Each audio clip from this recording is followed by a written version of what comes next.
Bueno, estamos precisamente conversando con nuestro siguiente entrevistado. Esto a raíz de que hoy conocimos que el senador Bernie Sanders oficializó en un acto de campaña su respaldo a la candidata presidencial del Partido Demócrata, Hillary Clinton. Queremos hablar de ese tema de la carrera presidencial en Estados Unidos, pero también de la violencia, de la muerte de estos policías ahí en Dallas. Por eso estamos con el analista político y académico residente en Washington, Patricio Zamorano, que también es director ejecutivo de la consultora Infoaméricas.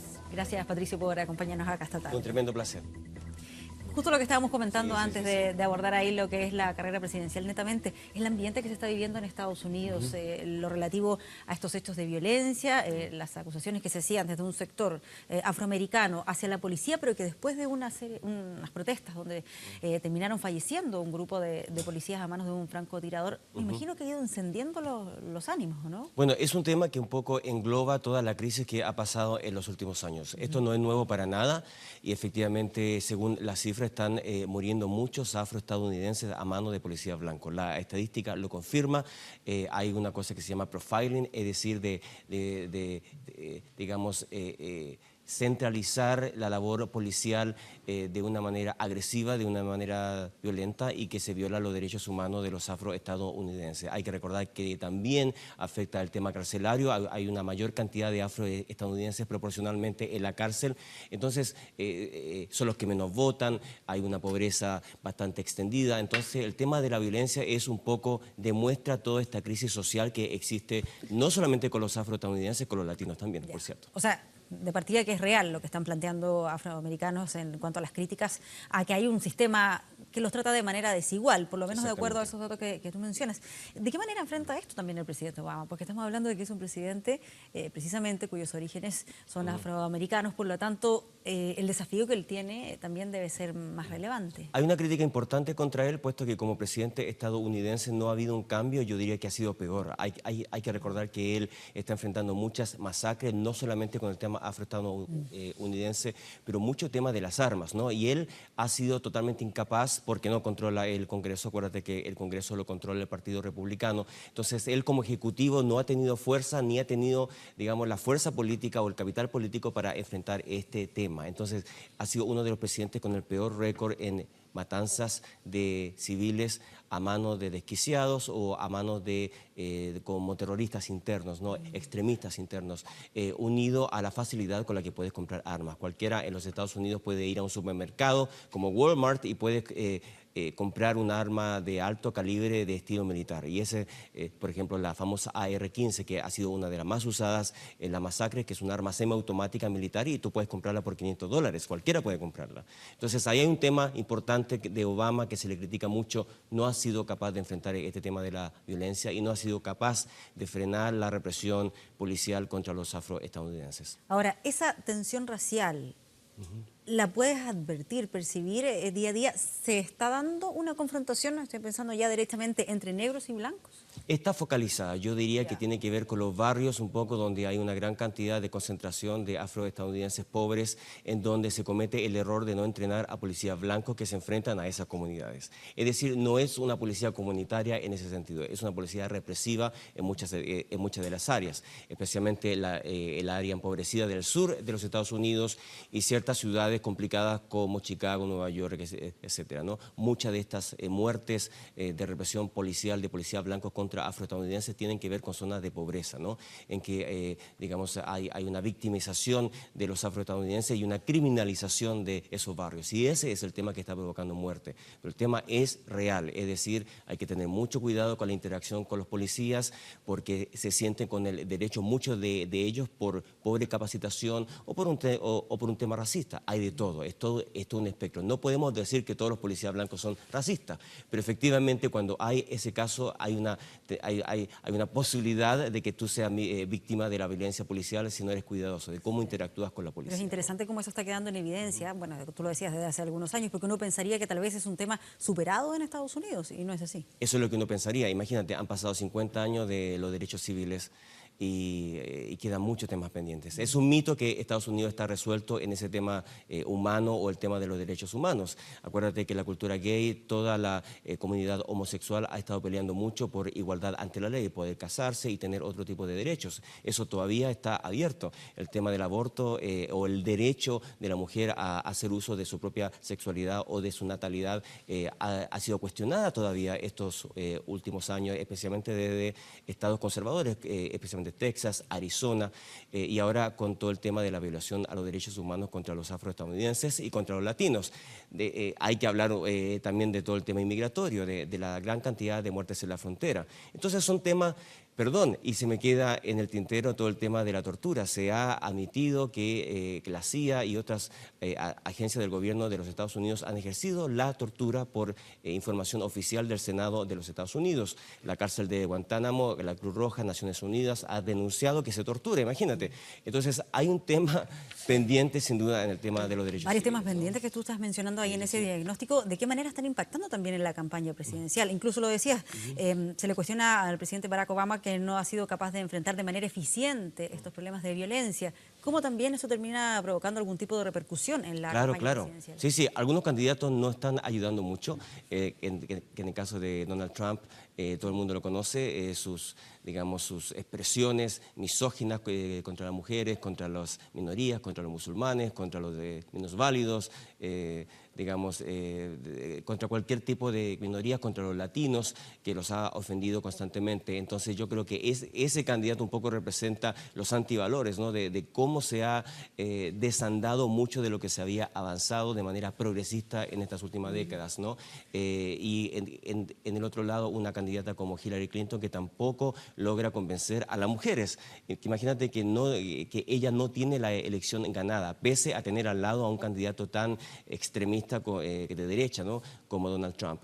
Entonces, un poco hablamos de Bernie Sanders, que yo sé que te gustaría comentar un poco sí, con todo eso, pero está bastante activa la cosa. Antes de ir a ese hecho puntual que ocurrió con Bernie Sanders, quería profundizar en lo que recién mencionabas, que lo que pasa con Donald Trump es una especie de triunfo de los antivalores, pero también, no solamente porque él lleva adelante ese tipo de iniciativas o de comentarios, sino porque, y lo que a uno le sorprende mirándonos de acá de lejos, ¿no? Porque hay gente que está de acuerdo. Así es, ¿no? O sea, por lo menos un 40% de los republicanos está totalmente de acuerdo y un porcentaje que no lo hemos definido aún a nivel nacional en el análisis, pero posiblemente puede ser un tercio del voto que concuerda con estas posiciones extremas, con posiciones xenófobas, con posiciones anti-inmigrantes, que no cabe duda. Donald Trump no es un accidente en ese sentido, está reflejando un voto duro de un porcentaje de la población que concuerda con esos valores, ¿no? Ese es el tema más grave, independientemente de que él diga lo que diga. Él puede decir lo que le venga en gana,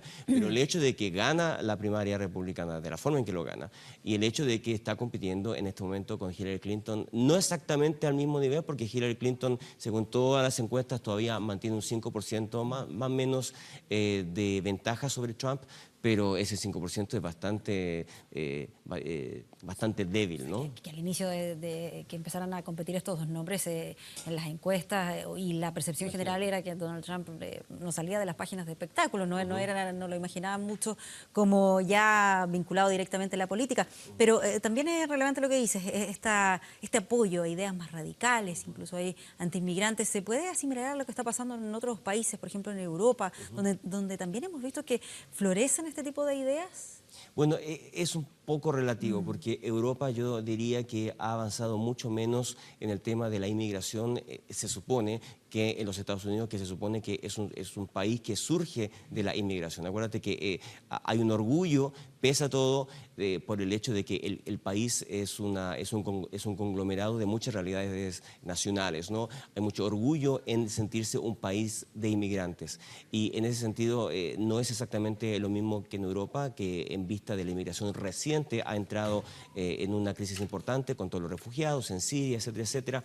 Estados Unidos debería estar en otra categoría, debería estar, digo, y lo digo muy incondicional, porque el personaje Trump ha sacado lo peor de la sociedad estadounidense, sin duda. O sea, hay un tema anti-inmigrante, lo hay.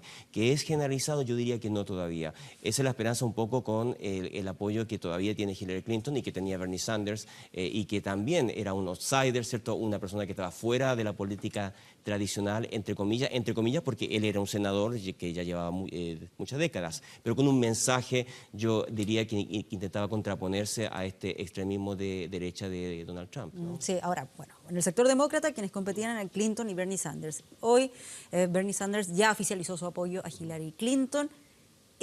¿Serán esos votos endosables a Hillary Clinton? Hay que tener cuidado con leer eso porque el análisis debe ser un poquito más sofisticado, porque fíjate que él da su apoyo en el sentido de que, primero, no es el centro Hillary Clinton, el centro es ganemos contra Donald Trump.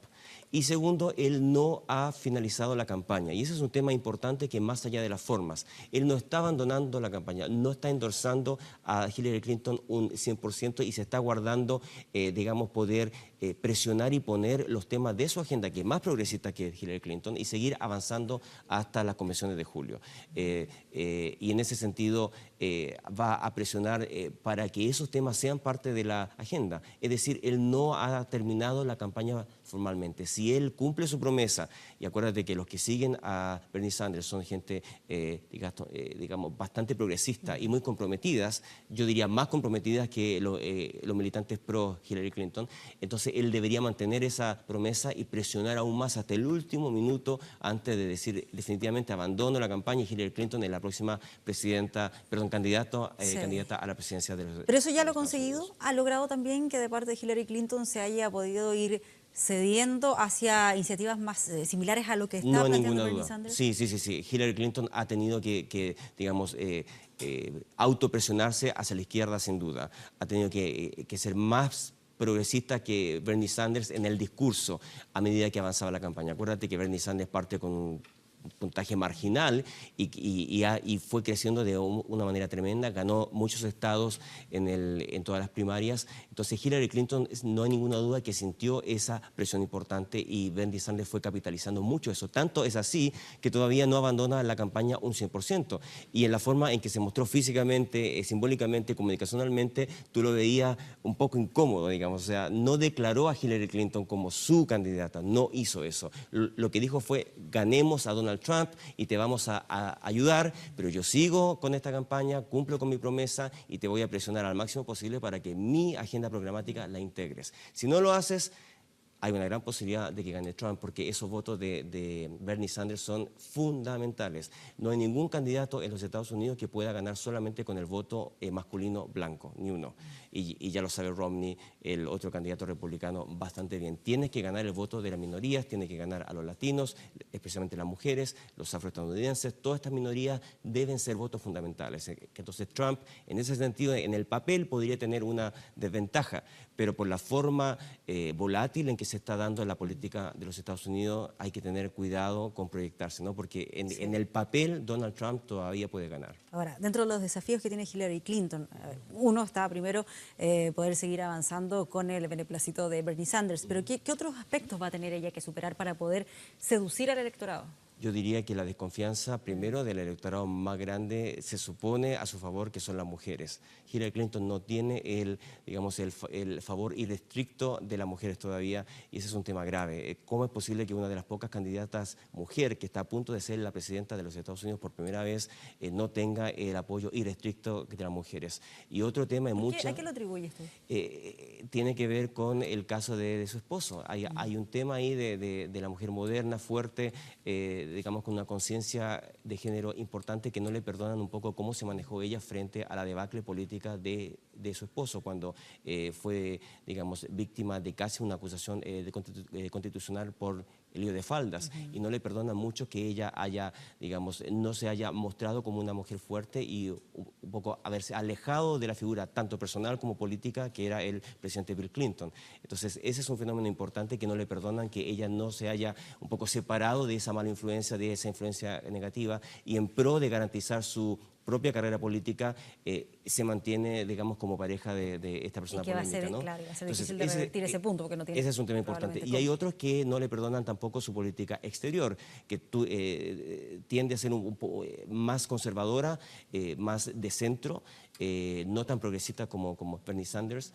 Ella es identificada, digamos, en el área dura de la política exterior, y hay otro factor también, que mucha desconfianza por el tema de los famosos correos electrónicos, ¿no? Que ella, como secretaria de Estado, canciller de los Estados Unidos, mantuvo un servidor privado para todos sus correos electrónicos. Había una orden interna no obligatoria, pero que sugería que usara los correos internos del gobierno de los Estados Unidos. El correo institucional, pues. Exactamente. El correo del trabajo. Que y ahí cometió un error porque, un poco responsable. Eso, ¿no? porque tal vez a alguien aquí en nuestro país no le llamaría tanto la atención que se pudiese ser centro de una polémica tan grande como lo es en Estados Unidos, porque al final tiene que ver con que usó, no sé, el correo privado que ella tenía en vez del institucional. Pero allá sí. Pero porque tiene que ver con...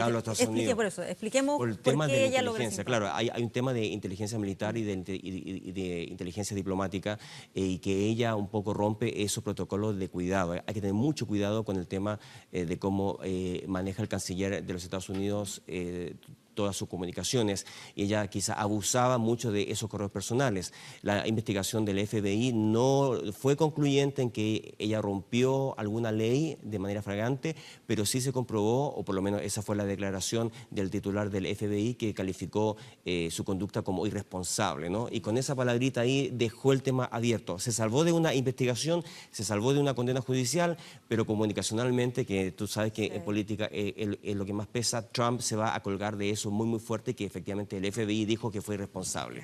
Y al final igual le terminó perjudicando el tema, porque leía una encuesta ahí que decía que el 56% de los norteamericanos rechazaron que el FBI no quisiera seguir adelante con la... Claro, pero importante, fíjate, en la encuesta hay un tema interesante, porque un gran porcentaje de quienes la apoyan aún, pero 7 de 10 de quienes la apoyan la critican con el tema de los correos electrónicos. ¿Qué te dice eso? Que eso no le afectó tanto. Y si tú ves las encuestas antes de la declaración del director del FBI con después, comparando ambas cifras, tú ves que no hay una afectación tan fuerte, ¿no? Un impacto fuerte en sus encuestas. Más peligroso es el tema de la desfavorabilidad, porque Hillary Clinton tiene un 55% de desfavorabilidad y Trump que tiene un 60% muy similares. Son los primeros candidatos, se supone top, de ambos partidos políticos que tienen un nivel de negatividad tan grande. Ese es un tema histórico que, digamos, que demuestra un poco el cansancio con la política tradicional, ¿no?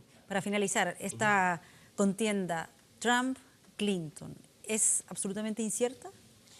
Yo diría que en el papel, si Trump sigue comportándose como Trump, deberíamos ver una caída paulatina, como la que pasó hace 2 semanas, en que cometió una serie de errores, digamos, en una semana crítica, y perdió 10 puntos inmediatamente. Trump es un candidato muy poco disciplinado, es un candidato intelectualmente bastante limitado, es un candidato que no escucha las recomendaciones de los expertos a un 100%. Lo sabemos eso porque ha renunciado gente relacionada con su equipo comunicacional, y que ha revelado que el tipo es, digamos, bastante volátil, que ha dado, cuando da discursos, son discursos extremadamente desorganizados. Entonces, si Trump se sigue comportando como Trump, yo te diría que hay una gran posibilidad que la presidenta fuera Hillary Clinton, la primera mujer en la historia.